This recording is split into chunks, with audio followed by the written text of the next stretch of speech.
There it is. There you are. There we are. What's up, All right. people? This is the Option Podcast. This is episode 261. This guy looks like Chris Shaver. Schaefer. That's Shaffer. It took me years to get it right. Buckle up, people. The episode starts right now.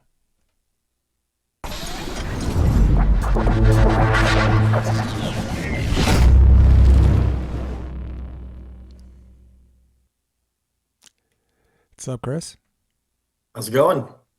I'm act all tame and calm, but the fact of the matter is, I cannot be tame right now. I cannot be calm right now. I am super excited because this is a long time coming, and for the people that have been asking, I've got to give the people what they want. The beloved, the enigmatic Chris Schaefer, people. Happy to be here. Thank you for having me. Cool, man.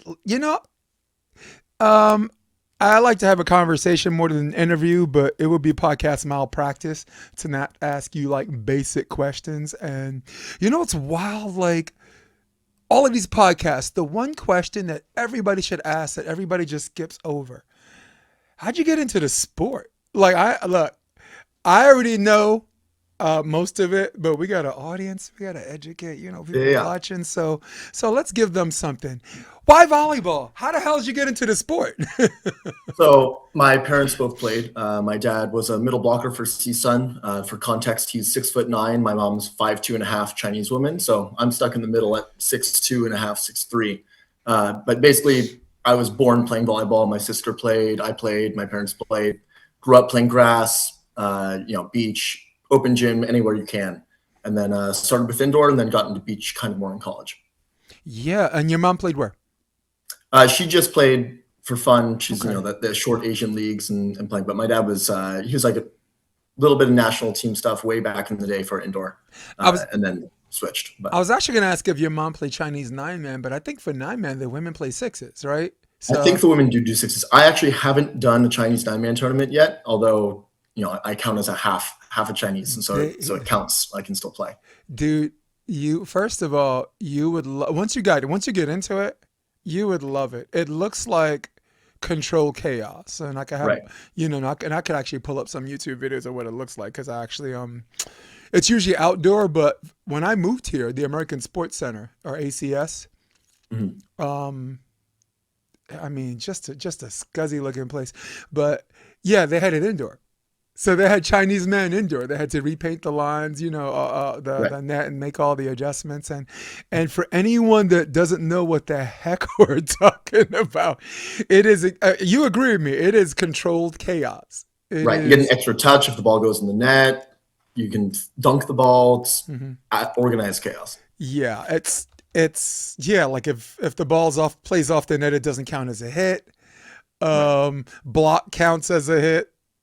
And it's just this wild thing. And NY Varsity Sports, I just remember covering it, the finals. It was San Diego Smash, and all of my friends. If you're from New York, you're gonna find people that play nine man because the high school scene is Asian dominated Right. in New York. Just Korean, the Koreans from Flushing, the Chinese from Chinatown, and the whole time I'm sitting here, I'm stalling. I'm trying to. All right, here's actually let's just play one. Just people know what it looks like. This better. All right, here we go. Let's go to camera two. All right, that's the warm ups. Let's see what it looks like. So a lot of these teams, they go like five front row blockers. I don't even believe it. I don't even know why I'm staring us this direction. All right, come on, let's get some action, bruh. Yeah, I think you can have up to 6 people in the front row, but you're not allowed to press on the block. Right. And so basically, it's just a bunch of people ripping the ball as hard as they can, but so much coverage and it's concrete, and it's ambitious if you want to go dive on that court. Yes. Oh yeah, please. Yeah. How deep is your love? So guys, this is what it looks like before we jump off this camera. I just wanted to take one play. It basically every play you have a three-man block. It's wild. It's wild. Look at that. That's a four-man block. That's sick. Dude, that's sick. All right. Back to our regularly scheduled program.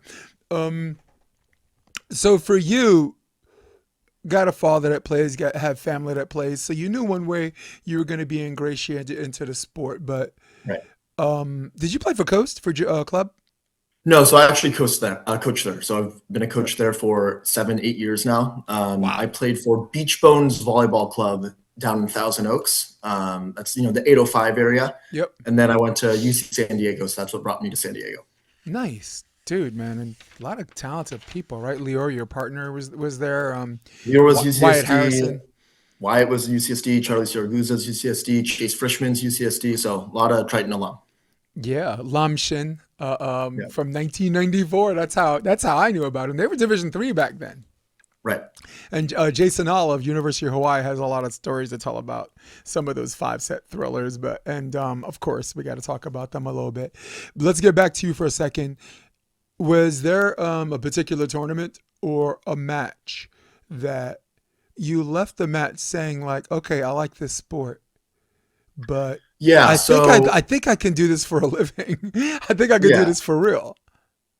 So I kind of played beach just as a substitute for indoor.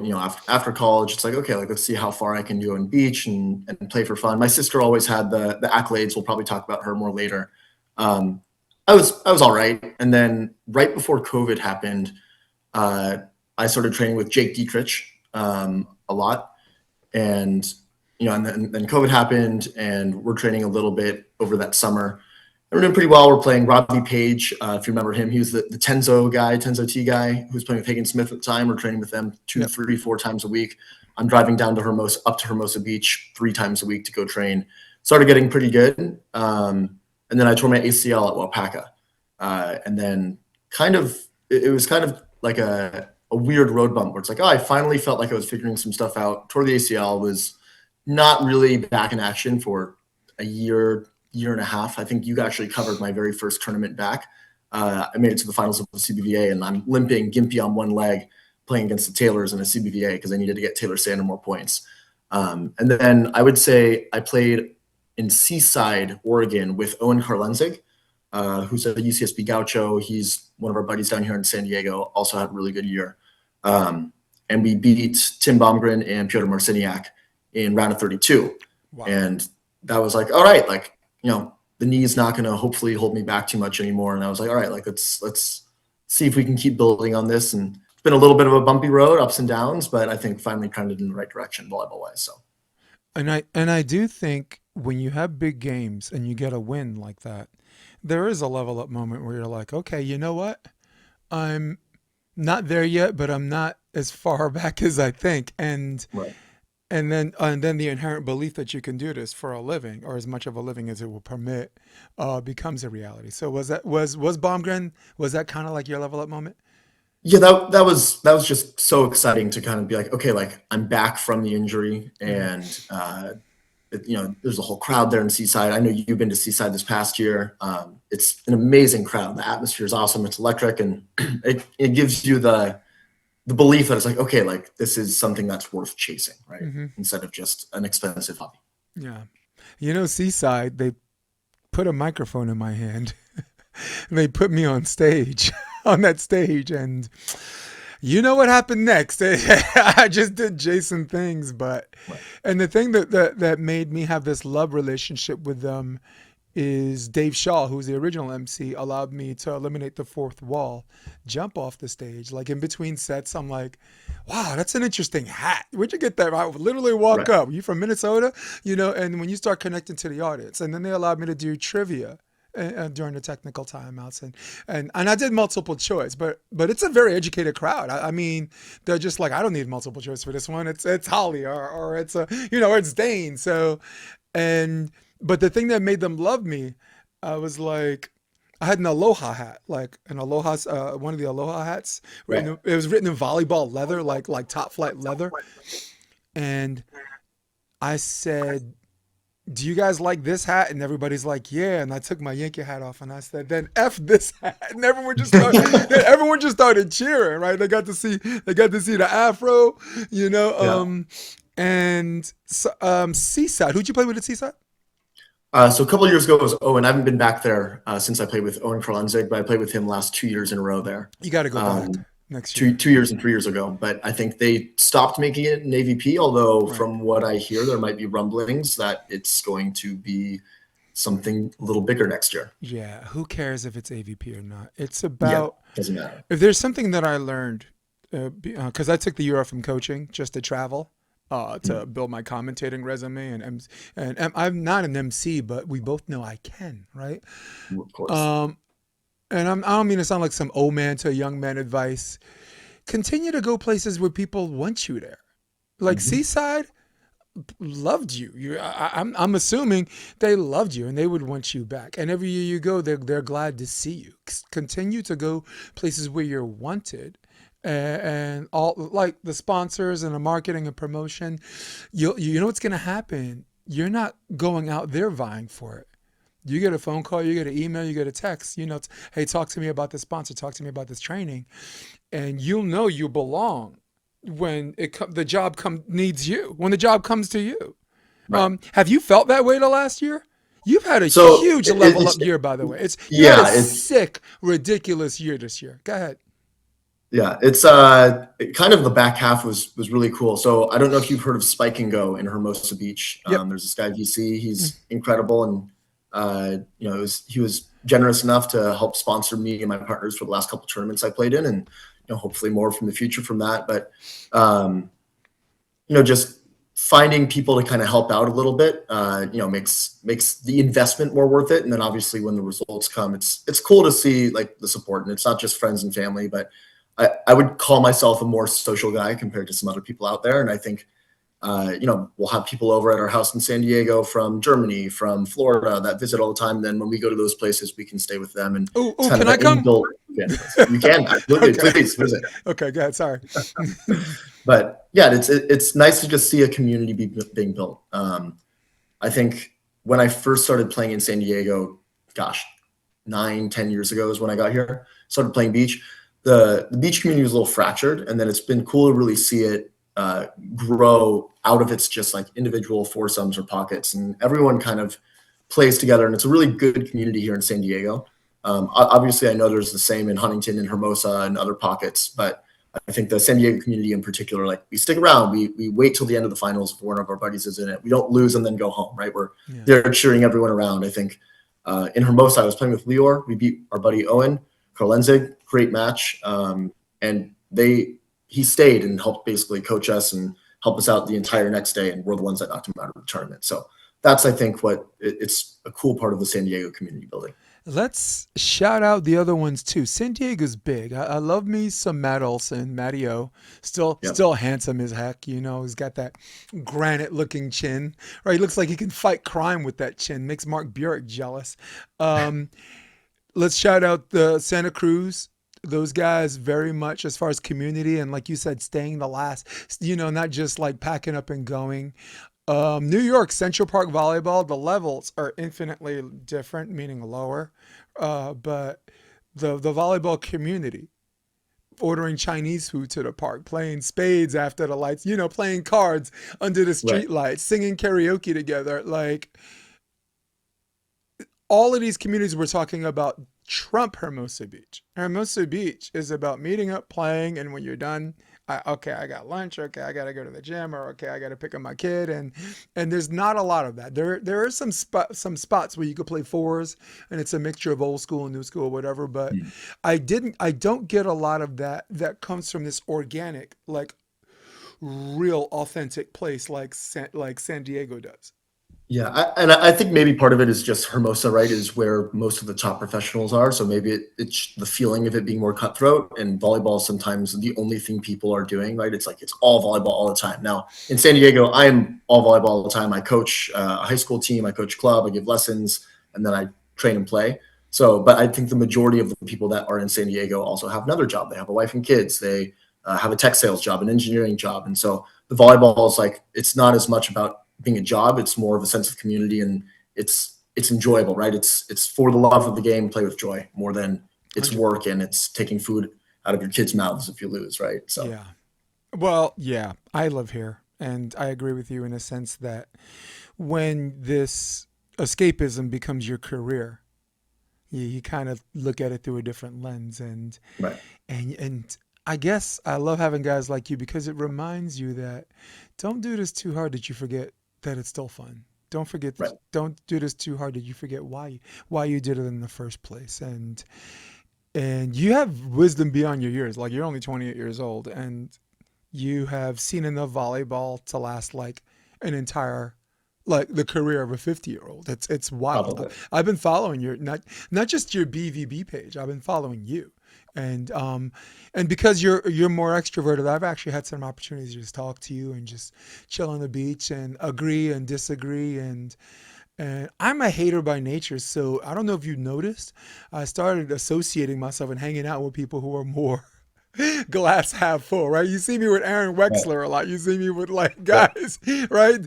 Olsen, I'm Wendy Jones, who was Right. Luke Turner's mom, right? She's the epitome of positiveness. Yeah, I really appreciate that because your level up moment and this and that. I want to talk a little bit more about playing when you hit 28 years old. And I'm gonna allow, give me some room to shape this question. When you're 28 years old and you hit a certain level, like you're better than these guys, but those guys are still better than you. And then you have someone like Miles Partain, and you have some guys who are younger than you that just catch up and like blow past you, right? For example, when Miles made his first main draw, right? He's 15 years old. I'm not talking about workout and jacked up Miles right now. I'm talking about skinny, gangly, 130 pounds soaking wet Miles, right? There are players like you, not you in particular, that you know you're stronger than him. You know you jump higher than him. You know you're faster than him. You know you're more dynamic than him. And yet there he is. And there you are. So I'm going to ask the tough question. Was it players like that made players of your age and demographic have this come into Jesus moment to say, hey, I don't, like if I'm going to be good, I have this finite amount of time to be at that level. And do you put more pressure on yourself in terms of do or do not? Do you understand my I was, question? Because yeah, I I ain't trying do. to be So disrespectful either. You know what I'm no, no, no, saying? no. I Yeah. totally get it. I'd say yes and no. I think, I think when I was still in college or just post college, for the first year or two, I'd Yep. say mostly the pre-injury stuff. Yeah. A whole lot of ego, whole lot of pride, and like, oh man, like I can be better than this guy. Oh, he's only 1 year older than me. I can catch up to that in a year. And then I think injury gave a lot of perspective, and recovery from injury gave a lot of perspective, and coaching's given a lot of perspective of you can really only compete against yourself. Like obviously our sport is competition against others, but if you keep comparing yourself to others, you're only going to find disappointment, and it's more important to continue to improve. And that's kind of the ultimatum I gave myself is as long as I'm continue, I'm at a certain level of volleyball, and as long as that level is continuing to improve, I'm going to keep going at it and pursuing it with, as much determination and effort and work ethic that I can put into it. And that's all you can ask of yourself, right? There's always going to be someone better, unless you're the gold medalist at the end of the day in the Olympics. There's always going to be someone better, and at some point, there's going to be someone better than them, right? And so I think it's a lot of people spend too much time comparing themselves to other people instead of comparing themselves to their past selves, and that's going to, I think, reap more rewards in the long term if you approach it from a self improvement look. I would also suggest that if you do that, you get caught up in mixing expectations with your goal, right? Right. Like, I don't know if you know, I'm a theater person, right? And like, if my goal is to be on stage to be good, I'm probably not going to be good because that's not supposed to be your goal. That's supposed to be your expectation. Your goal is to put in the work.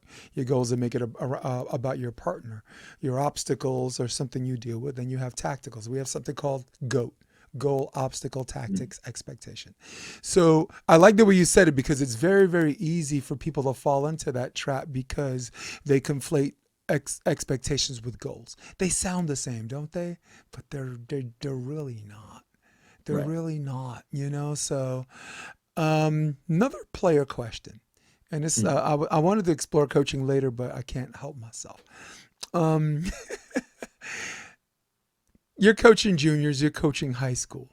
Do you find some of the things that you're reminding your kids, hey, hold your platform at the end. Hey, one move to the ball, right? Hey, if you're gonna use two moves, um, then you know what I'm saying? Like you get in the philosophical thing. Like if you're a midline passer, I'm not gonna teach you one move to the ball because midline in the classic sense of the definition is two moves, right? So do you find yourself walking away from practice and be like, do I do that?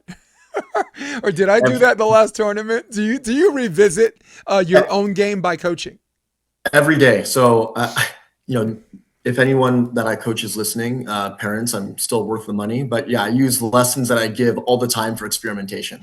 Whether it's arm swing mechanics or hitting different shots on the court, different ways of passing and opening up the hips. I think the game's always evolving and everyone's learning new things, right? There's a reason why everyone says, "Oh man, if only I knew what I knew 10 years ago, like but I had the body that I did, or if only I knew what I knew now 10 years ago, I would have been killer," right? So um, I love imparting what I learned to the kids, and a lot of times it's also experimental. It's like, okay, like, hey, I got 12, 15-year-olds here that are pretty athletic. Like the teams I coach are solid. They're way better than I was when I was their age. Um, and I tried this little technique thing that I've been having on my mind out with them, and sometimes it works, sometimes it doesn't. I try it out myself. It's like, oh wow, like sometimes there's an epiphany. I think the do as I say, not do as I do is crap. I think if you're a coach, you should practice what you're preaching. So That's I if you catch myself a play. lot of times in But practice. that's Yeah. if you play, right? No, even the coaching, right? It's like, hey, like I think the kids respect someone. Like if you're trying to teach down ball mechanics or solid contact mechanics, and you're hitting a down ball like this, it's only so much. Obviously, body limitations, age are going to limit coaching in some way, but I always try to give the kids a kick in the ass as far as explaining and showing them what I want them to do too. Yeah. Well, if you're a coach, and look, I asked the question, I shaped the question that way, so I have to accept that answer because you're a coach and a player, and no, I definitely get that. I mean, because I was gonna go a different direction. Like, dude, Charlie Sullivan's a lacrosse player. Right. He ain't gonna teach you nothing, right? He's coach at Springfield and a USA coach, right? I You think know, it's maybe different at yeah, the high level compared to the juniors. I think a lot of the super youth, like they learn by seeing, by visualizing, and you can have all the knowledge in the world. right. But if you're teaching basic fundamentals, it's sometimes harder compared to like you get these guys like Greg Popovich. He wasn't a pro basketball player, but he's a phenomenal coach. But He's probably the would goat. He's he? probably the But would he? goat for Right. coaches. But would he be a phenomenal U12 coach? I have no idea. Right. So I think there is something to be said about there's different coaches that are good at coaching different levels of coaching as well in different ages.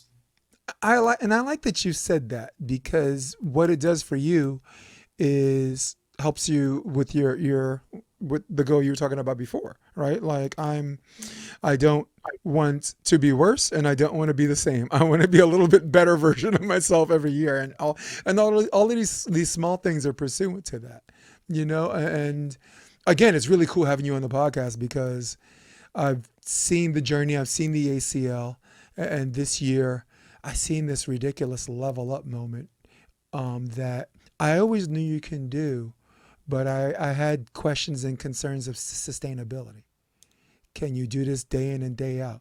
And if you can do this day in and day out, to what cost? Does it wear you out? Or did you find a cruise control that allows you to be like, okay, that rally was 30 seconds. It's a normal day. Go ahead, Chris. I see your wheels turning. Yeah, so I credit a lot to I've got a personal trainer. I know you had Bryce Mayer on the podcast a little bit ago. We work out with the same guy. So does Owen Karlenzig. Bryce, so me, Bryce, Owen. It's this guy Zach Pinolio, Flex Sports Performance. Right. And I think the one thing that I'd never really gotten a whole lot of was high level explosive lifting training. Um, and I think that's been a game changer, especially, you come back from an injury. It's like you got to live in the gym. Because the best ability is availability. And I think for a lot of the last few years coming back from injury, I'd have spurts where I'd be playing really well. And then I'd have a knee pain that would flare up and I'd be at 50% for the next month. And then I'd have 2 weeks where I feel good, kill myself at a tournament and work really hard, do all right. And then can't train for another week and a half. And I think lifting, I had a pretty good off season, able to lift and get pretty injury free. And I think this summer was the first summer where I didn't have to take any time off due to any flare-ups or body aches, and feel the best shape of my life. And I'd say that lifting with Zach has been a huge part of that. Yeah, lifting is a huge part of that, and well, your nutrition's also a huge part of that as well, Right. right? Like you're not a vegetarian or a vegan, are you? No, I eat meat. Good. I mean, look, besides people saying that as an excuse to be a snob, it definitely doesn't help you as far as repair and No. training and this and that. I I'm gonna hit you up on suggestions on things to do at a gym because I don't use a gym. I've never used a gym, and I'm a former overseas player. My training came from the military. Mhm. I'm a Gulf War vet, and there's something really cool about stairs, bleacher stairs. There's different ways to run them. I've done it sometimes with a duffel bag, like crucifix duffel bag, jump Right. reversed. So a lot of the explosion and the burst things I got were from that. But here's when you get older, the first thing to go, like muscle wise, is your legs. Right. This is why you see like Dodd and all these guys out there with, skinny, teenage mutant ninja turtle legs. And it's because you're going to lose a lot of weight and you're going to take care of yourself, but you don't want to lose muscle. So you're ahead Mhm. of the game. You're ahead of the game. Um, Yeah. got No, but I think there's a lot of different ways to get strong, right? Like you look at Rocky versus Ivan Drago and Rocky Four. It's like okay, like there's the Russian machines, and then there's working out at a snowstorm, and obviously it's a movie, but it's true. Like you're going to get stronger just by doing work, and you're going to get better at volleyball just playing volleyball. But I think if you can be pretty systematic about it and efficient, because the body has finite energy, especially as we're getting older, right? So like I can't do the same amount of continuous stuff without the body breaking down I can now that I could at 22. And so, or someone that's 35, right? Like half our Olympians, aside from Miles and Andy, everyone that's in contention for the Olympics is 30 plus. right. And their bodies, I'm sure what they're doing is with a coach, high level training, not just a volleyball coach, but a strength and conditioning coach and a nutritionist. I know USA Volleyball helps out those top level athletes, but I think it does make a huge difference. I think you got to take care of the mental part of the game, the physical part of the game, and then the skill part of the game. Yeah, and as you mentioned before, volleyball is about getting an IQ, um, where where you're just leveled up and you're smarter than everybody, but at the same time, by the time you level up your IQ, you still need to have the body to do something about it. And Right. like you said, that's where strength and conditioning comes. And if you look at teams like Qatar, you look at teams like the Norwegians or whatever, they don't do a whole lot of training groups. They might invite the Spaniards in and fly them into scrimmage or whatever, and maybe 3 times a year they'll do training groups and test their metal against whatever. But they spend a lot of time just consolidated training. They have the strength and conditioning coach. They'll have a third or fourth player. Kristen Nuss, Taryn, like I'm not saying I mean, maybe I am saying correlations causation in this respect, but you will notice that the top teams in the world spend a lot of time doing that. Even Right. you go north of the pier, you'll see Kelly Chang and Molly. They're not. They're very rarely doing a training group. Chase, who Buttinger, who likes to scrimmage with everybody, gets his time in through the training group. That guy's cool, man. That guy's like, I feel like if you call him up, can you scrimmage tomorrow? He's always gonna say yeah. He seems, I don't know for sure because he's an introvert, but he seems like that kind of guy. You know? Yeah, I think Miles is the same way. Like Miles came down to San Diego and Scott's place, and we have like a random group of 8. We're playing some fours and just he's vibing with everyone. And Yeah. yeah, like I think there's a balance between very efficient, hyper focused training, and then like we were saying earlier, right? Don't lose the aspect that's the fun and the joy of the game. And sometimes you do just need to play some fours, or you play a fun group of a KOB with your buddies, and you're just playing sets. So Yeah. yes, the training is going to be more efficient, but I think that there needs to be an aspect for the mental part and just your own sanity as a player of enjoying playing and training as well. There's also something about these quiet lefties that find like John Mayer was like that. Right. You'd see him in a scrimmage here and there or whatever. And Miles, I feel like is like John Mayer on steroids. Like he's got the same whip, the same patience, and yeah, good for that kid. And dude, just good for you. Like you're playing with the San Diego Wild, right? Pro team. Yeah, so we had an indoor league last 3 years with the NVA.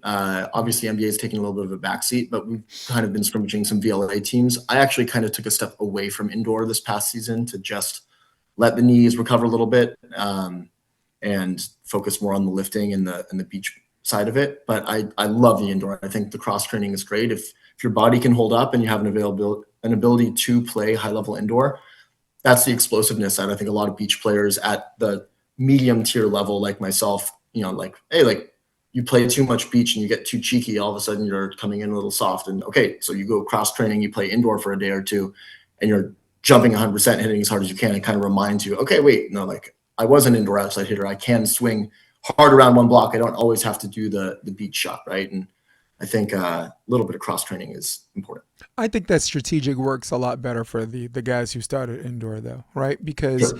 you're an indoor player, you play beach, right? And when you go back indoor, your jump's going to be higher, your legs going to be stronger because you have the muscle memory of the flat surface approach, right? Right. Where if someone's the whole career, this is why when you play indoor with beach players, you're like in theory they should jump higher and they're not, and that's why. Right. Because they don't have the muscle memory. I'm sure it works for Taylor Sander. I'm sure it works for for Greg Faulkner, who like everyone asked to play fours, but no one asked to play doubles, right? Right. I mean, you guys came up your age. You guys came up around the same time, so I was just trying to do that association. Yeah. Also, nice guys too, man. Greg's an awesome guy. Isn't he? Yeah. Yeah. Greg and I had a 2-year period. We were singing karaoke 3 nights a week. Heck yeah. He'd Tower hit me 12. up, Tower 12, Hennessy's Monday night. There's this place called Tavern on Main Saturday. He hasn't been there for a minute, but when you kind of change your zip code and just jump in there with new faces, Right. listen, the cool thing about karaoke is you don't need a big group. You just have to know how to sing. He goes up there, Or you don't need to know how to sing and you sing anyways. there's that that takes testicular fortitude, right? But I can go to any karaoke bar or a bar that has karaoke, sing one song, and I make friends. Greg happens to be a good singer too, like, and I mean throwback stuff like Nat King Cole. I believe it. Like what is your little old soul doing, playing things, singing songs before your parents were born. No, he's got something there. There, and I like him a lot for that, and I like his virtue. And I like the way he takes care of his friends, and I like the way he loves his enemies. It's just a good person. Wait, am I talking about you? Or am I talking about Greg? Greg for sure. Yeah. He's like, I appreciate the compliment, Jay, but I cannot tell a lie. What position do you play with the Wild? Outside hitter for the most part. A little bit of libero, but outside. Depends how the legs are feeling on a particular day. All right, here's a cool thing. You want to teach some of your indoor girls beach, right? Let's say some of them are crossover, and let's say they're moonlighting. And even though the moonlighting phase is pretty much over as of 2016, right? When it became an NCAA sport, girls looked at it as a business because they're smarter than us. And they're like, you know what? Scholarship money, I need to focus all my time on this, right? That was that was like that crazy transition. I would say after 2016. Yeah. And then when 2019 came, they basically pushed their predecessors off the cliff.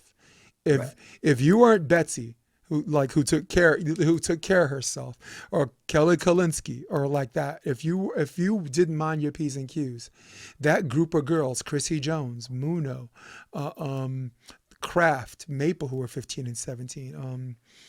We can go on, Savissimo, Tina Graudina, just this group of girls that just, Nuss and Clove, just pushed. You ever see 300?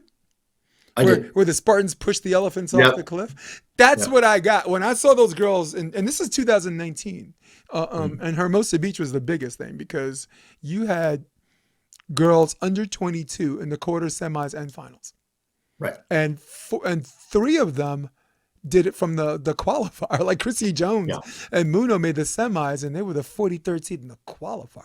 Right. So, and the men had a little bit more leeway because we're still half hippie. We're still like half hippie and half professional, I mean, level with me. Just have fun with me, right? Manhattan Beach Open. You'll see 45 women's teams in the qualifier, right? Any one of them can qualify. I was going to say, how many of those girls do you think in their heart of hearts believe they're going to get one of the 8 spots? Probably. Probably at least half of them. I think you're being conservative, but yes, half is fair. Yeah, Half is fair. 66% believe that they can I do think it. out of the Will do it. 45 teams, I think 35 of them are like, because girls are like, I'm not wasting my time, but they're not here. They're not there for the nostalgia, right? Right. Now, let's go to again, we having fun. Let's go to the men. You got 103 teams. How many of those teams do believe in their heart of hearts that they're going to get one of the 8 spots? Probably about 30%. Although, you never know what can happen. I got to shout out my boys, Gabe Demekus and Shaw Clements. They were the 64th seed, and they upset the 1 seed in Manhattan. Let's Upset go! and DJ Klosnick. And then, they lose to Big Mike and Ryan Smith, who are awesome guys as well. Right. But I would say that the men's game is getting deeper. I think beach volleyball is getting more popular, right? It's a high school sport. I just actually finished my boys' high school season coaching, and the kids are like, we're jump setting and optioning and doing that at 15, 16 years old now. So I think even if it doesn't become a beach collegiate sport, that there will be a wave of younger kids that they grow up with the TikTok and watching the jump setting, and they're trying stuff from a young age, and they're really figuring it out. So I think that new wave of the youth being better on the men is coming in the future. Chronologically, would you say that dynamic shift happened 4 years ago to the present? Yes. I think a lot of people, there were like every once in a while, someone would throw out a jump set here and there, and then Miles did it, and that's really cool. And then the Swedish kids popularized it like crazy. But I think it's more, right, people copy what works. And so the Swedish team won a gold medal, and yeah, why wouldn't you do that if you're not 6'10"? Yeah, sure. And it really changed the way people set, right? Because you're not going to find a lot of deep dishes jump serving. It just looks foolish. It looks like a game of taps. You know what taps is? Where you have to catch the ball, but your feet can't be on the ground. You have to get rid of it by the time your feet hit the ground. You see a deep dish or jump set, it looks ugly. It also throws off the timing, right? So if you think about the jump set mechanics, when you're in the air, you don't have the time to bring it down. So you have to, by nature, set it quicker. And you have to set it from above your head, because if you're approaching to option and jump set, and then you take the set here, your timing is going to be way off. So it kind of forces you to actually set high and fast if you're jump setting. And I think that's probably more the reason why, anyone who does jump set, all the technique is high and fast. Yes. Hey, people on YouTube, don't forget to smash that like button. Supposed to help with the algorithm. Who knows? It doesn't matter. Look, this podcast is, people are watching anyway for some reason. It hasn't only been a good year for you. It's been this ridiculously fantastic year for me. And I took a year off from coaching and just to travel and get to know people and Honolulu, that was cool. That was the 18 and under worlds for indoor. You should send a team from Coast next year. It's great. It's Jason Olive. Okay. And well, I'll draw the picture for you because you're a club coach, and a lot of club coaches watch this. So ready? There's this period between regionals and nationals where you're training against each other, you're trying to scrimmage, and you might even be looking for a tournament to play. And a lot of people wind up at the festival in Arizona.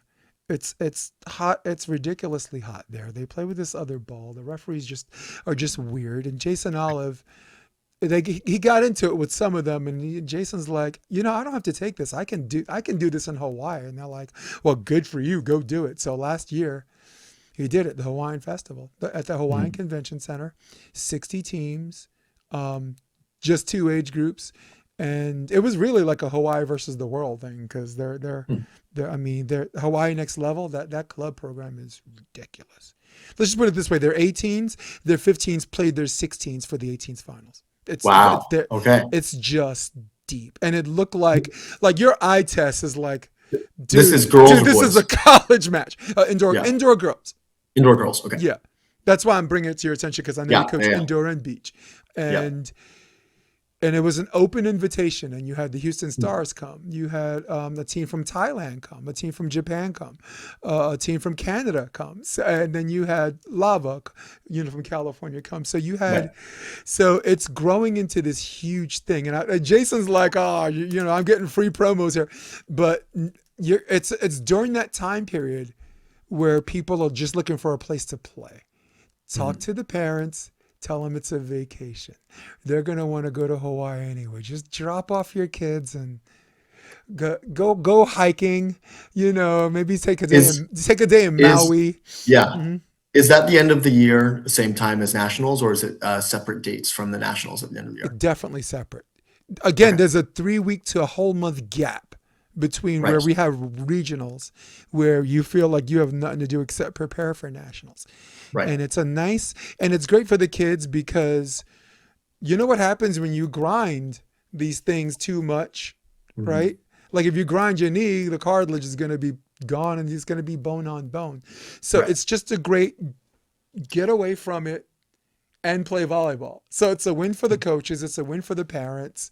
You get to catch up with people, because I know you got friends everywhere. You got different area codes, right?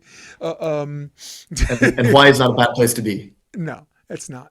And Right. Jason, he's a former All-American, so he had a lot. He knew that there's like four people, like the wise men, that you kind of have to go through, and he knew them and he loved them, and we made it happen. And I called center court. I actually broadcast. In Excellent. every match, I invited the coach to do color commentary with me. So, so I had like a visiting coach break down the analytical while I was calling balls and I was like a setup guy calling balls and Right. strikes, even though we both know I could break it down with the best of them. Now, the question that everyone thought that I forgot: what's fundamental from indoor girls to the beach was the easiest to that transitioned the most seamlessly. So, for example, if you have a couple of Right. OHs, taking care of first hit on the beach is probably going to be the same. And Yeah. maybe they don't shoot it as much. Maybe they up and down it. Go ahead, coach. Right. I mean, I would say serving. If you have a really good indoor serve and that can translate to the beach, I think serving is the most Ooh, underrated thing that beach only players take a while to develop really well, because I think that it's such an integral part of the game. You do it so many times, and it's the one part of the game that's fully under your control, right? I think every other aspect of beach volleyball, the passing is a little different, right? You pass a little more off the net. The setting's a little different. The way you square up, the hitting's obviously way different, right? You're not just hitting the ball as hard as you can every time, and the block timing is not to a spot, right? It's all reading, but the serve is going to remain the same. If you have a tough serve indoor, you can serve a tough serve on the beach, as long as it's adjusting slightly for the wind and the line adjustments. I actually like your answer better than mine. I said first hit, but at the end of the day, lower level or high level, serve is, at the highest level in the world. Serve is Mm-hmm. king or queen, Right. if you will, in this respect. Wow, I like that. I like that. And of course, the most difficult thing is offense. It's always going to be tough Right. sledding, right? They're not trying to do this flat surface approach, and however you coach them to work that out. I think we both agree it's going to take more time than the other Right. fundamentals, right? Yeah. A lot of the middles that I talked to that play beach, they're like blocking felt like court freedom. It's like, wait, I don't have to worry about filling a block. I don't have to worry about, like reading this and this guy. Wait, I get to stand in front of someone. Yeah. And, like, yeah. I think middles too. Beach blocking is more like one-on-one what the middles are blocking in the middle. I think Mhm. middles translate pretty well to the beach. A, because they're so good at reading, right? So a middles has to read a setter. They have to read like the quick explosive body movements, and they're really good at taking little extra shuffles with their feet. Whereas a pin blocker is usually just going to a spot. Like you're going to a spot, or maybe you're reading like an approach line, and that's it. But the middles have to do so much more eye work. And beach blocking, right? A, B, C timing, tempo on the blocks. It's all eye work and footwork and little steps, not big aggressive moves. So yeah, I can see where middles translate to the beach compared to the other positions. They're like, oh, blocking's easy, which makes sense. But then the passing and the setting might be harder. The cool thing is when you have an indoor player that's playing like beach or even grass for the first time, and if they're what we call a big, we tell them just stay at the net. Right. Just stay at the net, dude. If someone has a down ball, I'd rather just have you say, someone has a free ball. Just try Yeah. to, someone trying to bump over free ball, just slap. I know you have like this memory too of like bigs that you played with, right? Yeah. Impulsively, who was the first big that came to your mind right now? I saw your wheels turning. Oh, if you said just big man in the net, I'm thinking Chris Johnson. If you remember him, he was playing for KJ, Chris yeah. Austin a few years Yep. ago. KJ, and stay at the net, don't pull. Yeah, don't need to. And just Yeah, and even if it's a free ball, just have fun. Play the knock it down game. Just right. slap, you know? Oh, Yeah, speaking of a guy whose jump serve can like shake the gods too, right? Like when he first started playing beach, that jump serve was ridiculous. yeah, You know, some people's jump serves wane as they continue to play more beach or whatever, but when yeah. he first came out, I'm like, if you don't have a read, like It's getting away from you and it's its mates. Yeah, gone. It's it's dude, gone. it's gone. It's embarrassing. It makes you look like you never played the game Right. before. Oh, by the way, we're just talking. Is the premise of this podcast nice guys? What's up? What's up? That's KJ we talking about, right? We Yeah, talking about KJ. Chris Austin. We talking about Chris Johnson, right? Chris Johnson. Okay, yeah. Okay. Nice guys. um and I wanted to talk about Lior. Hmm. And you guys have been opponents and you've also been teammates. Right. I want you to walk me through the because I'm talking more than you and that's not fair. You're like a valued guest. I got to let you get a word in. Um, Walk me through the introduction on making the decision to play together. Walk me through some of the process and preparation. Let's just use this as a foundation. Let's Yeah. just say Hermosa Beach was the end game. There's no end game, Right. but let's just play with it. Let's say Hermosa Beach was the end game, the Hermosa Beach Open. By the way, Mhm. which was all around just A plus plus. Do you agree? Yeah. Hermosa was best tournament I've had forever, for Yeah. sure. But Yeah. like in the So whole body of work, right? yeah. You had like a bunch of chairs, but it Yep. was still crowded, right? Like Yeah. people walk by, if they see a stadium, they're like, I don't want to go in there, but they see chairs. It was Hermosa great. was fantastic. I think, I Yeah. mean, Mark Pulawi's amazing, incredible. Sponsors were awesome. I think hopefully I know it's continuing next year. I know they have some dreams of growing that to be kind of more of like a three-stop event or more.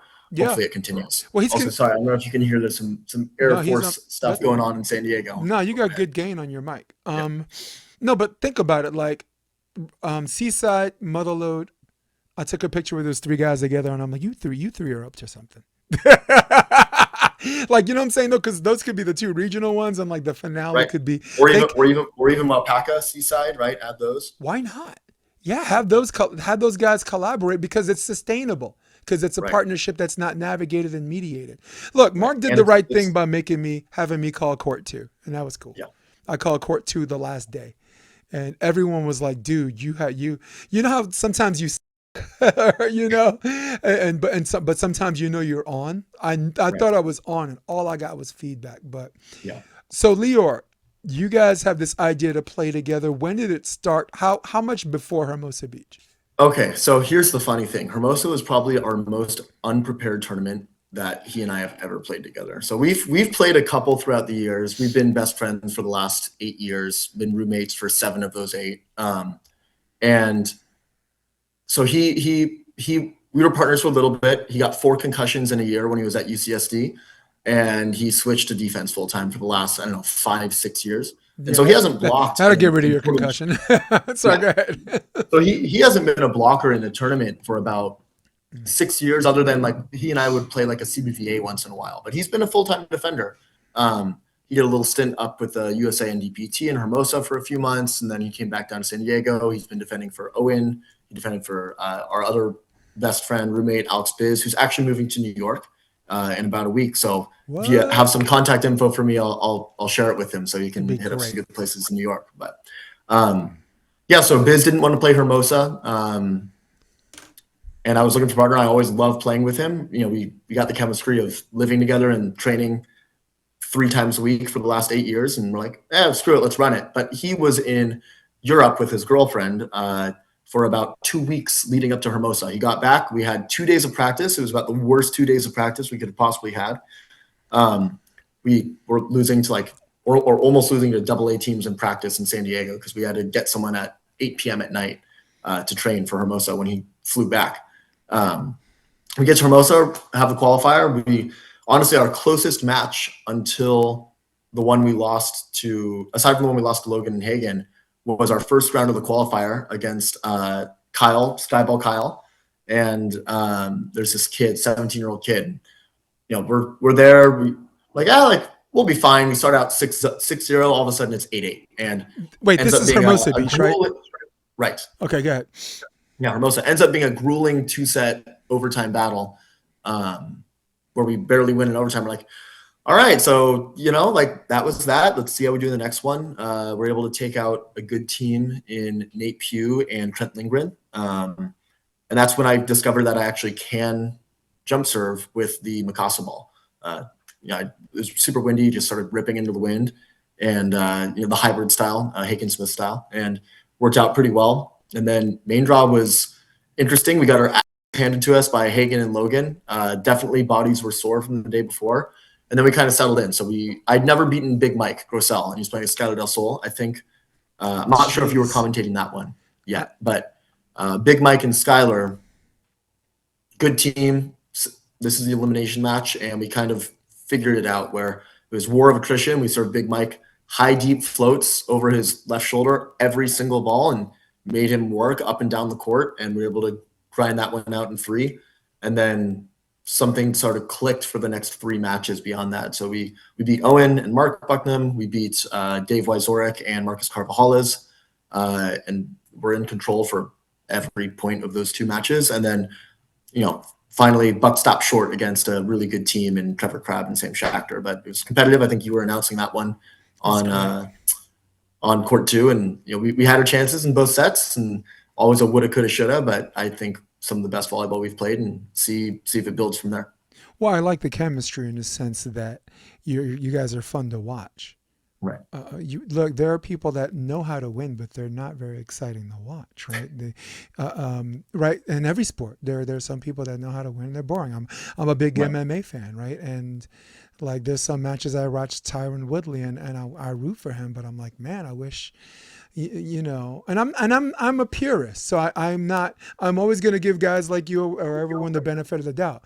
I'm not some guy who had too many mimosas and that want to see just people punch each other in the face, right? So I'm actually opposite. But with that being said, watching you and Lior play, my two of my favorite matches, I have 5 of them. 2 of them involved you, which is why I really wanted you on this podcast. And it was against Skylar Del Swole, which is what I called him twice. Skylar Del Swole instead of Del Sol. And the Trevor match.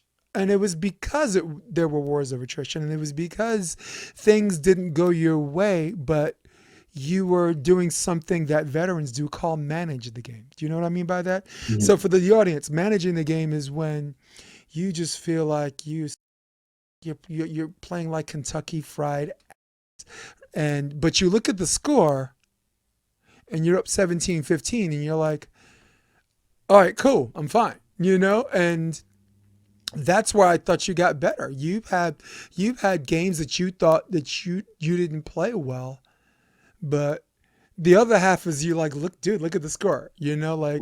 Get through this. This is a real thing you're feeling, but it's temporary, and get through it. So, but the reason why I asked you about Hermosa Beach is because I thought your level up was to take bad games and win, because that's what winners do. Right. I think it comes down to a couple points. 1 point here or there, right? I think you were talking with Bryce on a previous podcast, and you're like, hey, you lose 2 more points in a 3rd set, and we're not talking about Bryce having a great Manhattan Beach Open. We're talking about him losing in the qualifier or in the first round of pool play in Wapaka, right? And it's like 1 point in a 3rd set matters. And I think that's something to remember, is that the point at 0-1 matters the same as the point at 22-22.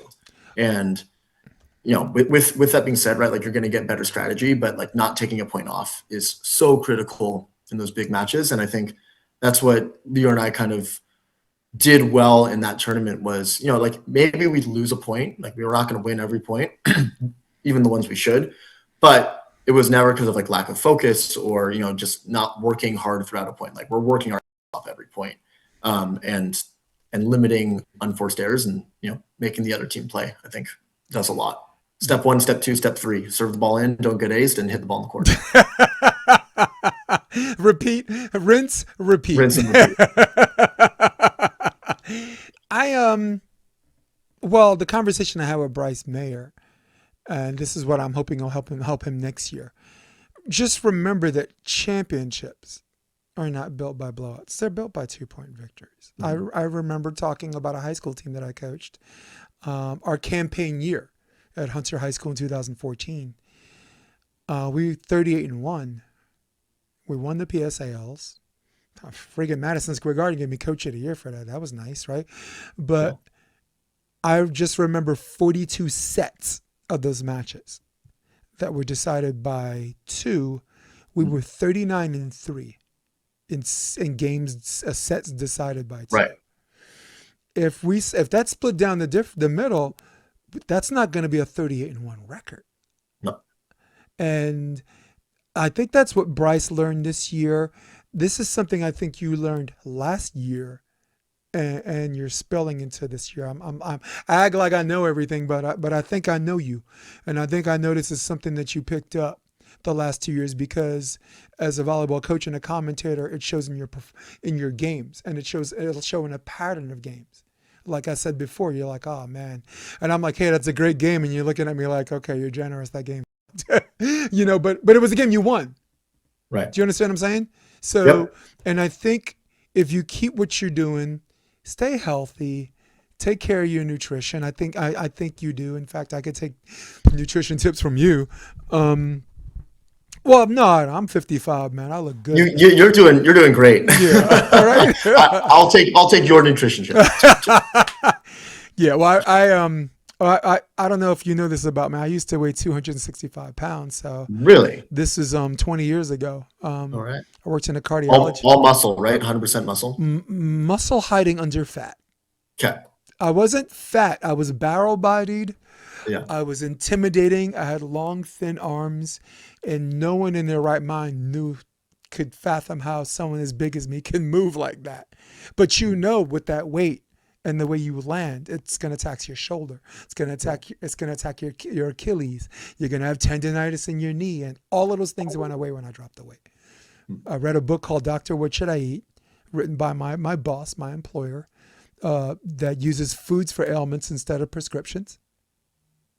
And I took a year and I dropped 65 pounds.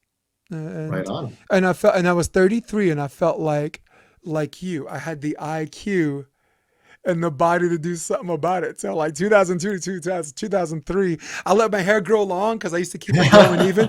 I let my hair and it's an afro, so it's like this curls all over the place. It looked like Bobby Jones, like a young Bobby Jones, and just murdered the grass scene. It put me through summer school. It put me through college. Grass court. Me and my guy Flaco, who I might have mentioned, he gave me his half of the money, which by the way is that's best friend stuff. Best case scenario for you, yeah. That's best friend stuff. Like, picture this. Your summer school class is $5,200, right? Right. You make $5,500 with your partner, but you have to split it with him.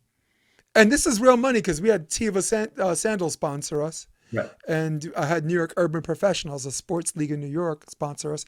And the Parlor, Scottish Pudge Where I Sang Karaoke, sponsor us. So the money's ours. Right. But I can't go to summer school because I got to give half to him. So picture one night you're singing karaoke, and he comes up to you in this crowded room and he gives you an envelope of cash. Yeah. And gives you his half of the money and says, go to school. Make sure you get an A. That's that's some friends for life stuff right there, bro. You know? I know I'm talking too much, but I knew you'd appreciate. No. I knew you'd appreciate that story. I think that's the important part, right? The human part is the important part, and so that's real talk from you. I feel the same way. Lior, Biz, and one of my friends. It's like the people that are your best friends are the ones that will be there for you without you even having to ask them. Yes, and you should do the same for them. And this isn't rich kid stuff. This is money that we don't have giving to each other. Right. Look, New York, I was a check-to-check guy, and so was he. Yeah. That was money he did not have. That's money that could lead to his divorce. Okay. You know, so you get what I'm saying. What place did you and Lior finish? We got 9th at Hermosa. Right. So we lost to Shaffer and Crab in round of 12, and so took a 9th there. And then I actually played the next tournament in Laguna with Brian Miller, and we got 9th in that one as well. He actually broke his toe in our very first match against Dave and Marcus Carvajales again. We beat them, but he broke his toe, and then he kept playing on a broken toe. And I remember looking at him, I'm like, Brian, like, stop whining about your toe, man. And he sends me a picture of it the next day, and it's black and blue. And so I'm like, oh, I feel bad now. Yeah, and you're like, everything I just said about your toe, I'm so sorry, dude. Yeah. Brian's an absolute baller. He played with Sean Cook in the league this past year. Yep. He's another San Diego guy. Got a little baby. Got a beautiful wife, beautiful kids, and another example of a really good human being. So everybody has babies at the same time too. It's wild. Like he had a kid at the same time a lot of other people did. Like I ran into Kelly Kalinsky and Aaron Rice. Their kids the same age. They were at American Junkie last night, in civilian clothes, very unrecognizable unless you know who they are. In fact, let's play a little clip with Brian Miller.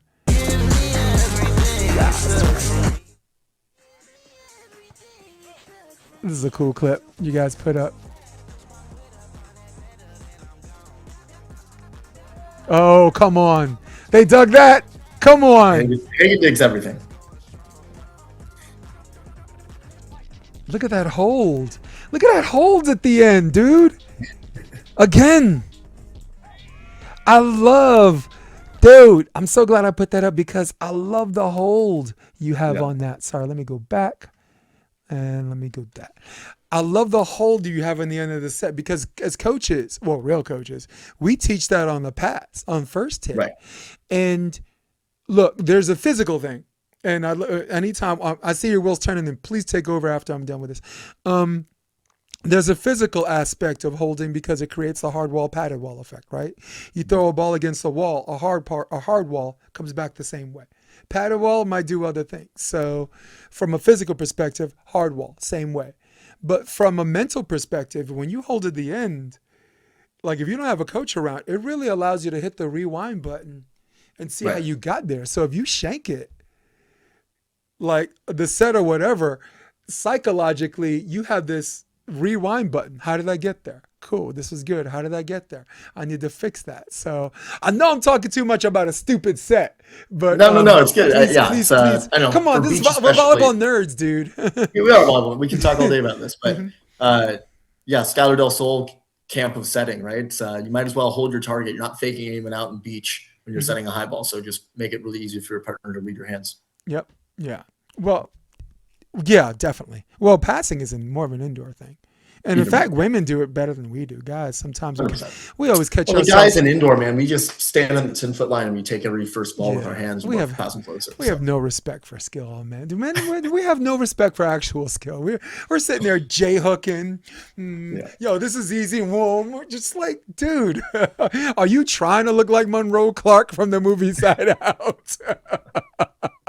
That, by the way, I had Try on the podcast. That was our moment. Like the final play of you ever seen Side Out? I have. Yeah, the final play. And everyone just goes, So I like, look, you and Lior didn't have a lot of time to prepare, but you had something that a lot of teams didn't have. You already had the psychic rapport, right? You already had a level of clairvoyancy of playing with each other where right? Like, right. I mean, dude, I saw a play where you were already running back left because you knew the way Lior was going to touch block it was going to go there. And then you come up with this clean dig and he comes up with a transition swing. You didn't draw that up. You just know. You just know each other. A lot of it's reading. I think a big difference from my own defense in the past year mostly has been really like extra time looking at the hitter. It's the same thing with, everyone talks about like looking at the court in an offense and, you read the hitter, you look at the hitter, but there's a difference between like looking at the hitter and really watching like what they're doing. I mean, the ball doesn't lie. I like to say the ball's not magic. So if a hitter starts a swing this way, it's not going to teleport over here. And I think, you look at someone's hands and the ball off their hand, I think makes a big difference when it comes to, both passing and defending, and even blocking, right? Like when you're blocking, a lot of blockers just go up and they put their head down and they throw their hands up. And, we try to teach, and obviously I try to apply it to my own game of if you're blocking or you're defending, it's like, no, like you should be watching the ball off the hitter's hand. And that can give you a lot of information. No, I agree. Well, I teach ball, hitter, ball. So me, first hit, second hit. So ball, once you see ball, you're looking at the setter to make sure the setter doesn't go over on two or whatever, try to do any Right. whatever. So now you got ball. Then you see the hitter. Once you see the hitter's approach and jump, I go right back to ball because Yeah. peripherally, going after ball allows you to go after something the hitter does last minute or something the hitter doesn't mean to do by accident, you know? Yeah. So, because like you said, body language wise, I can do this, right? And I look like I'm doing that and I'm not, I just did that. Right. So yeah, but for a defender, I'm going to defer to lived experience. I'm going to defer to on-court expertise and allow you to add anything to that.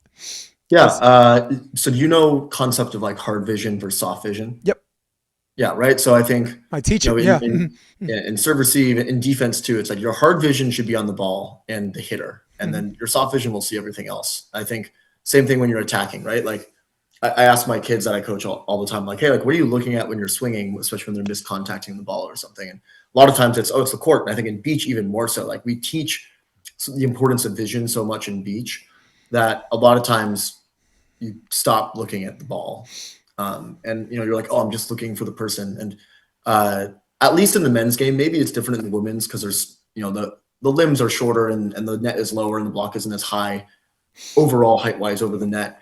That the right shot is more important, but I think it's more important to hit a good swing or a good shot than the right shot because your vision will lie, offensively especially, and even as a defender, right? Your vision lies. People at the highest level, they can be running jukes, they can run fakes, they can just be fast enough to run something down on contact. And so I think hitting a good shot or a good swing is going to work more. And then as a defender, it's a lot about leveraging. So I work with Mike Playchek a decent amount in San Diego. He was Miles and Andy's coach. Now he's James and James' coach, Therese and Meg. And he talks a lot about leveraging. And so defensively leveraging percentages. It's like, okay, like if you're lining up you can't dig everything. And so can you take away like 2 of the 3 swings that someone might have?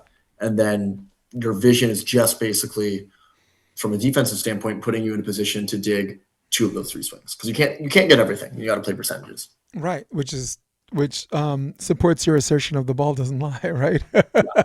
And that's why I go ball hitter ball because at the end the ball's gonna be the ultimate truth teller. Hey guys, watching YouTube, comment section, do not be shy. This man is not just a player; he is also a coach, and he can give you tons of volleyball tips because he's an active player, and he's also an active coach at multiple levels. But juniors is where it's at, Right. Look, it's fun to coach a 16s team that you work for 4 years and you get to see the fruits of their labor. But like, even on a small level, like teaching 11s rotation, dude, that's God's work. It is God's work. A lot of I don't think I'm naturally too patient, and I've learned to be patient from coaching for sure. So That is, yeah. Thank God for rows, like right. row 1, row 2, because when I moved here, like I'm a player that played in Germany, and on the East Coast we don't use rows. It's different, right? I think I was listening to the Out of System podcast, and the Worsley's were saying that I guess internationally it's completely different. So for anyone that's played international overseas or that's from a different country, right. I think their rows go based off where the setter is. So it doesn't even go clockwise; it goes counterclockwise, I think. Right. And it's based on where the setter is. Yeah, when they don't call it rows, they just call it positions. Right. Position 1, 2, 3. Yeah, and that's what they do. Like if I asked someone in Germany, I'm like, what position did you play in your league? He says position 4 and 6. He's not going to say outside hitter. Right. He's going to say position 4 and 6. And it's weird because my first gig here, Duncan Avery, Evolution, saw my resume and he's like, you can choose whatever age group you want. They were just starting up. So I chose the 16s, Thunderbird, Tucker Merritt, Spencer Isley. I might have actually played against you. Yeah, you did. It was great. I think I was coaching against It was that great. team, yeah. It went 3 sets. You won in 3 sets. 15-13. I actually left the gym because it was the third game I lost in the third set. In the third game, I lost 15-3, and I had to, and I literally. So I hope I didn't leave too much of a bad impression because I could take a loss, but if it happens the third way as a coach, Yeah. you like. "Mm." Yeah. But Yeah. yeah, so You want to be there yourself, right? Spencer Isley, yeah. Well, if I was on the court, we ain't losing nothing. I mean, I don't. I mean, at the level we play, we acknowledge that we win more than we lose because you don't Right. get to where you are.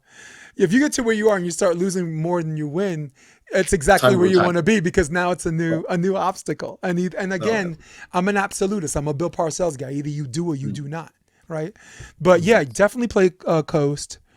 But I think what was the overall point I was trying to make? I'm so sorry. The guy's like, coach is like, Thunderbird, he's a setter. Should we start in row Yeah. one?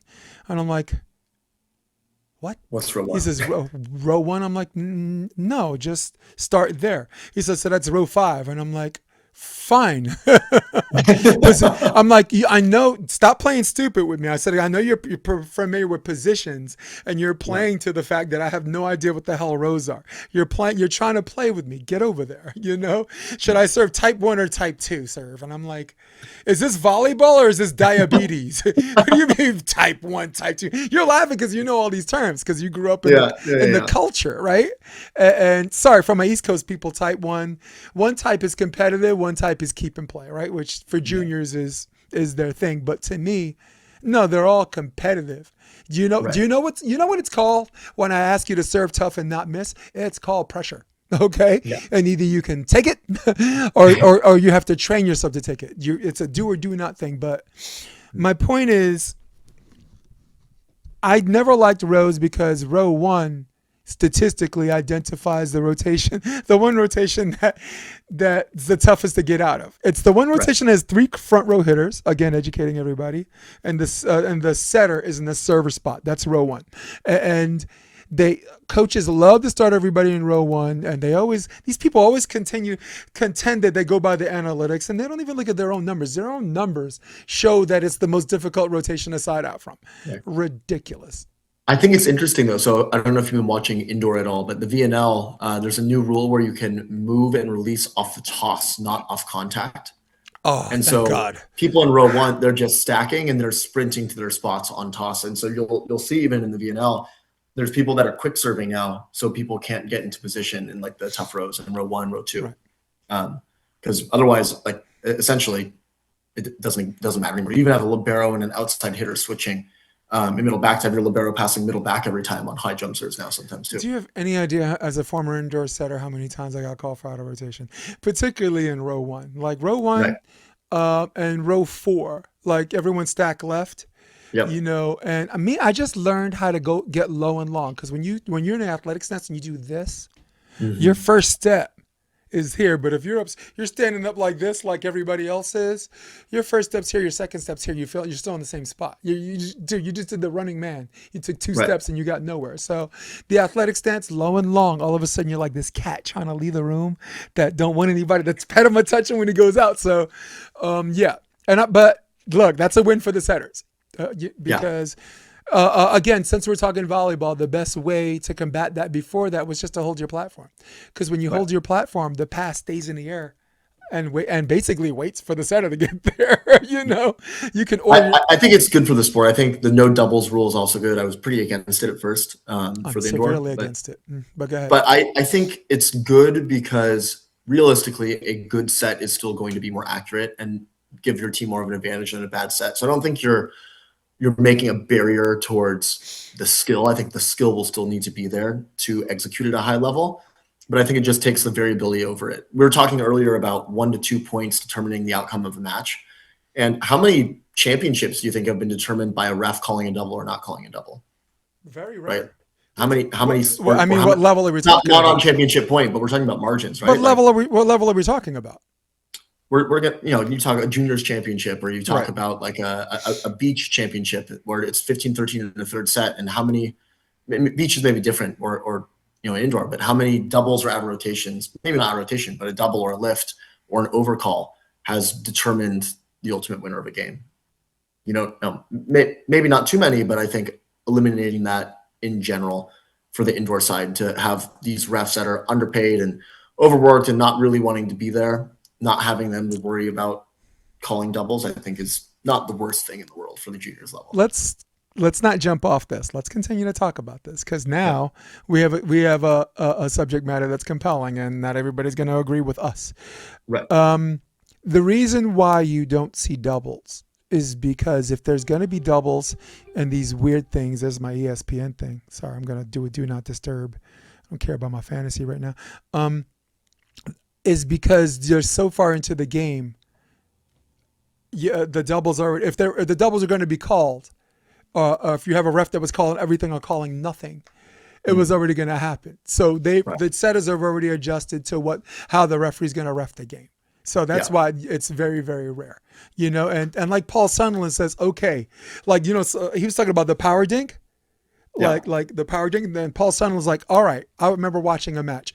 All right, fine. If that's how he doesn't want to call it, that's cool. He says, but what I don't want to see is set 4. And he has his rant. It's set 4 to happen. And it's 22 up. And all of a sudden he breaks out the call. And you know what happened? The fourth set happened. It wasn't 22 up. It was 22-21.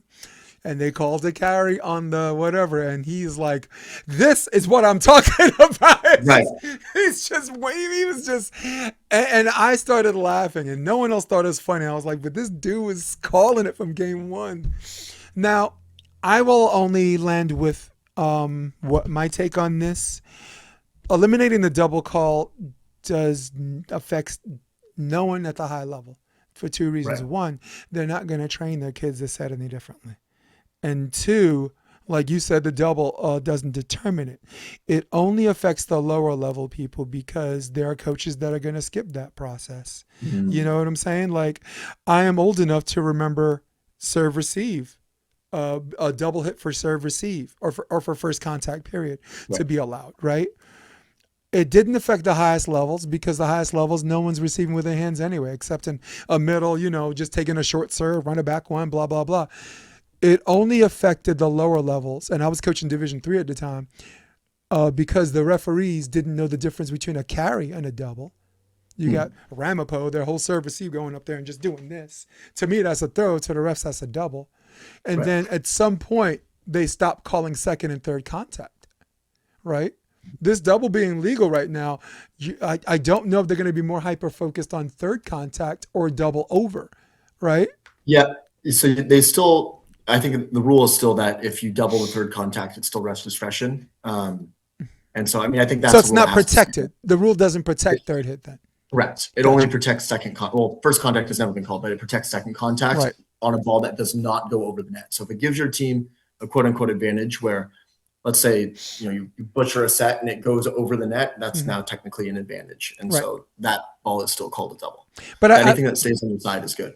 I'm leaning more towards you. I didn't like it at first, but then you coach enough games and you're like, I don't really notice the difference.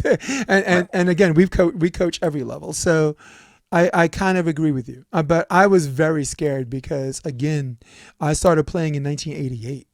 So when 2001 happened, you ready? I'm going to go through the list. Yeah. Double hit is now legal. Let serve is now legal. The introduction of the libero. I mean, all of these things happen at the exact rally. The women were doing 25, the men were doing 30 at the time. 30, right? And then eventually switched to 25. And that's because I was up against some pretty good teams like 24-18 and lost, but all 4 of those rules happened the same year. And it was my debut as a head coach. I was the longtime assistant, finally got a head coaching spot. And I'm like, wow, this is the year that I have to change work around everything. all day.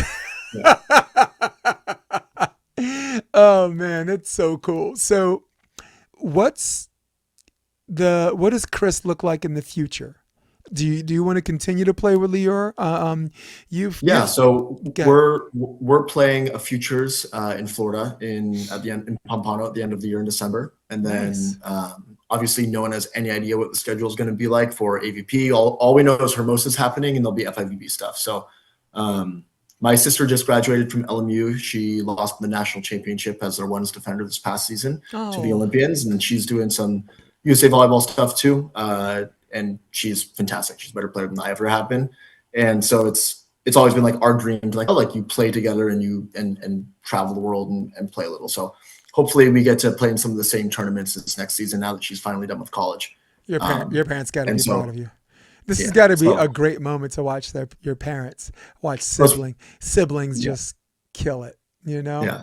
It's kind of funny. I asked them the other day, I'm like, did you ever think that we'd be at all close to this level? And they're like, oh no. They're like, we thought you guys would like, maybe play in college. Well, Michelle, yeah, but me, like, yeah, maybe. And then you get your AAA maybe. And it's fun to compete at a high level in a sport that you love. And even more so to do it with, your best friends like a Lior or a Biz or someone.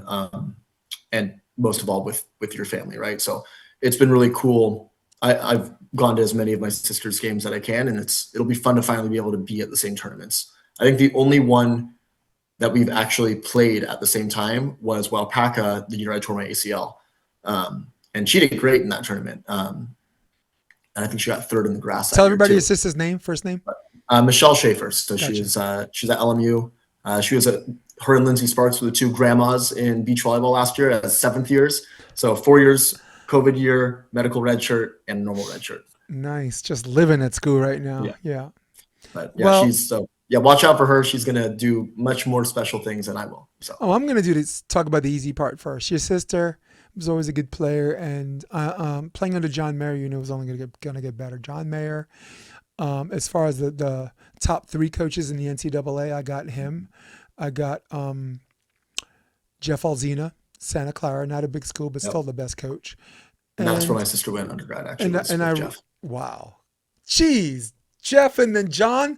And I got to give Dane the rub, because when you're at USC, and if anything short of a championship is a failed season, that takes a special kind of coach to say, okay, I accept those circumstances and be a 4-peat champ, right? There's some guys who are coaching. I never consider them real coaches, but I consider them winners, and then later became good coaches. Loyola, I've never considered a good coach until recently, but Mayer, we knew Mayer was going to be a good coach before he retired. We knew Todd Rogers was going to be a good coach before he retired. These guys already had the professor mentality. So that's the easy part. That was your sister. Let me talk about the hard part. I never thought you'd be as good as you are right now. Nope. No way in hell. You were out there, and there was an element that you were having fun. And I go to another tournament, still having fun, and it's okay to have fun. But I question the level of fun you was having. Was it one of your obstacles, or was it one of those things that help you sustain your performance until you were ready to take the next level? I did not think you'd be as good as you are now, and I'm so glad I'm wrong. You deserve this, my friend. You deserve this. You deserve this. But is your love for the game one of the things that help you sustain it and work through some of these patches? And did you think you would be this good? Oh, never. Well, never is the wrong thing. You always have the goal, right? But I think again, kind of what I told you was as soon as the injury happened, I was kind of we'll see what happens coming back. And then Seaside was a good litmus test of okay, like maybe it's possible to reach what the goals are again. But I don't know, like my mantra's always been play with joy, play with the love of the game. I credit that to the way my parents raised me and the way my whole family is, of just like really being positive environment. And no, I think you have to. If you don't have that innate natural talent like a TJ DeFalco or a Miles Partain, and you have to grind and grit for your stuff a little more, it's like it's easy to get burnt out. You see so many athletes that get burnt out before college, in college, after college. And you see plenty of people on the beach side as well, men's and women's, but I think in particular the men's, that they love it, like that they grind, they care so much about it. Like you get people that will live out of their car. I think there's some guys that live out of their car and they'll drop everything to try to pursue it.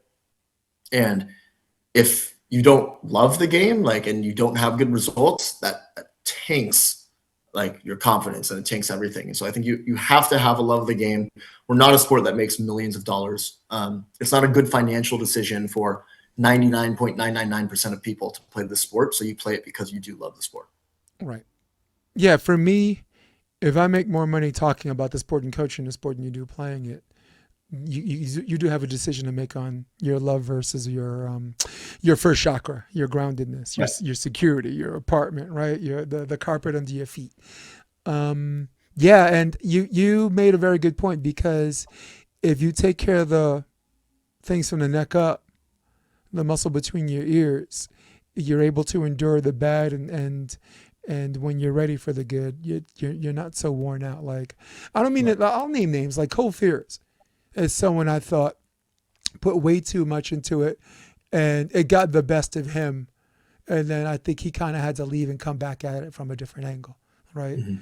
And I'm only speaking from what I know. Like, in Right. fact, Cole came on the podcast and talked, and he was very open about this and did Cole was talk. one of my Yeah, first partners I ever played with. Actually, we played Hawaii AVP in 2019 together, way back in the day. he doesn't cheat you, does he? Out of a partner, No, he's a nope. partner that does not cheat you in what he No. brings to the table. I really like him.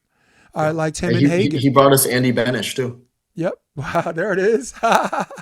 But I like him. He's a kid that I met him with Hagen, and we had like a 6-person group: Hagen, me, Rob McLean, uh, um, Chris Flood, who's now coaching, and just all of us are indoor guys just trying to figure this out. It's like 2016, and then Right. him and Hagen make this decision to hit every ball. They go to like the NVL, the co-promotion, like the World Series of Beach.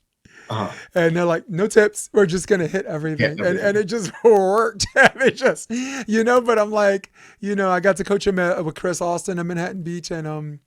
the guy does not cheat you, and he's such a No. great guy, and he's handsome, dude. I mean, is that like you guys like hang out together? Is that like the like a handsome card you get in the club I and think it's just you spend enough time in the sun and you're tall and you work out all the time. Hopefully it's all worth something, right? Like we're yeah, not doing this for nothing. yeah. Well, it's certainly not an ugly culture, right? Like, look, Yeah.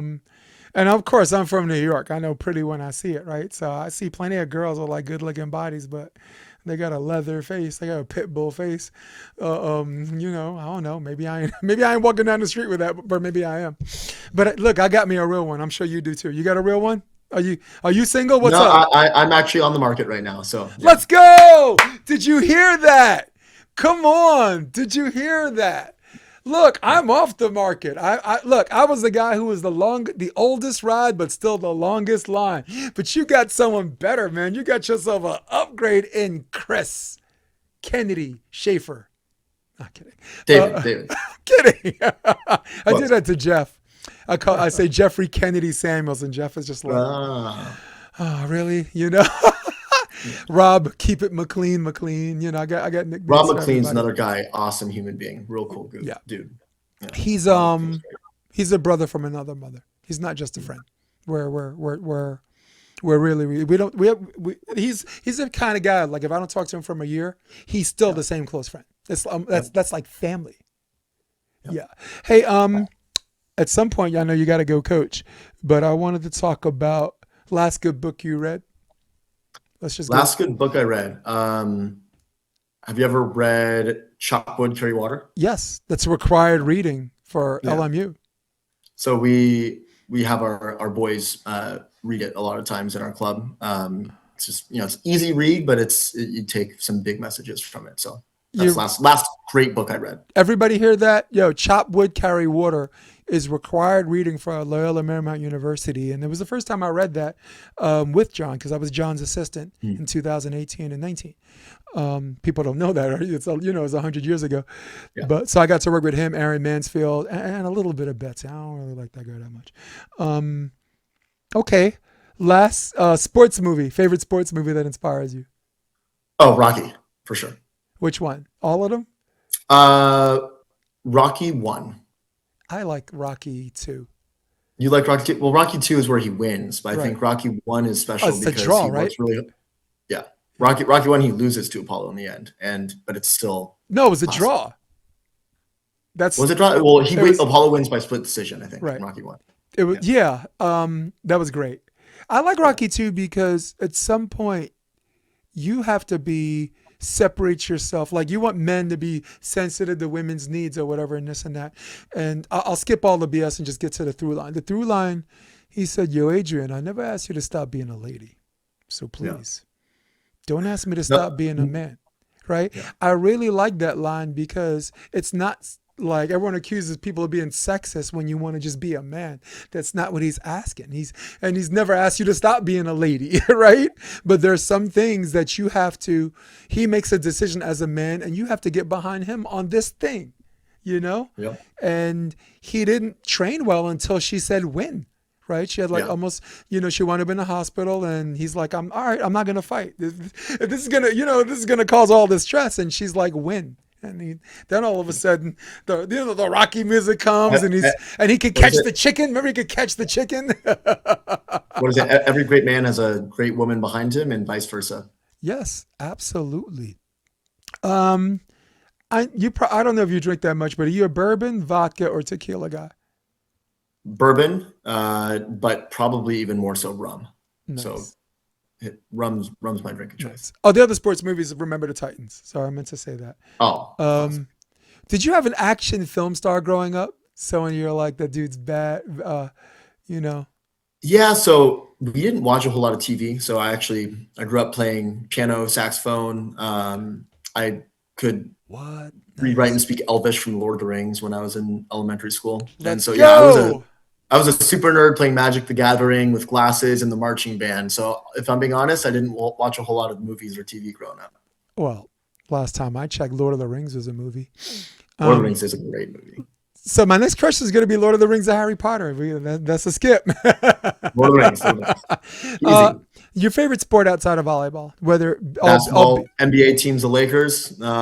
We'll see. We lost to the Warriors on Tuesday, but we're going to get it. LeBron's going to come back, and hopefully we pull it together this year. We'll see, though. I might go Lakers. Look, the Knicks are Madison Square Garden the Knicks have become the doormat where greatness wipes their feet before they actually get into the garden. You guys had a great season last year, though. Yeah, but it's a hoodwink. They do that to get you back. Wow, you watch, and then they'll trade up and get someone who's flashy, but is not a winner, like they did with Carmelo Anthony. They had a great team with Stoudemire and all these guys, Felton, Gallinari, and then you trade the house to get a scorer, but not a proven, well, I guess winner. Syracuse, he did win, but, so cool. I'm glad I asked that. Any website or Insta where people want to get to know more what you've been up to and this and that, as far as following you is concerned? Chris Shaffer 3, ChrisShaffer_3 is Instagram. I post a lot of volleyball content on there, maybe some coaching stuff in a little bit. And then, if anyone's interested, I coach the Bishop School in La Jolla for boys volleyball. So follow our season. We don't start till the spring, but that'll be a fun one. That'd be cool. Hey, so this podcast was an interview. Next time you come on, let's have a conversation. Absolutely. Right? It'll be fun because some of the things that you introduced, I'd love to dialogue with you on ideas of, old school, changing ideas, new evolutions. I love the way your mind works, and it is an absolute pleasure to have you on the show, my friend.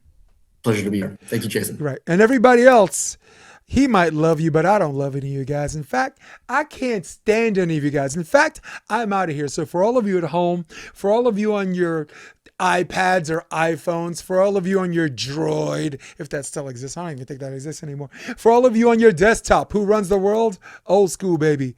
That, my friends, is Chris Shaffer. I am Jason DeBias. This is the Option Podcast. Going to hit my music. Stay with me for a minute. But for everybody else, thank you. We're out of here. So long. Come check out the Option Podcast on optionvb.com. It's also available on iTunes and Spotify and on YouTube under the NY Varsity Sports handle. You're going to love what you hear.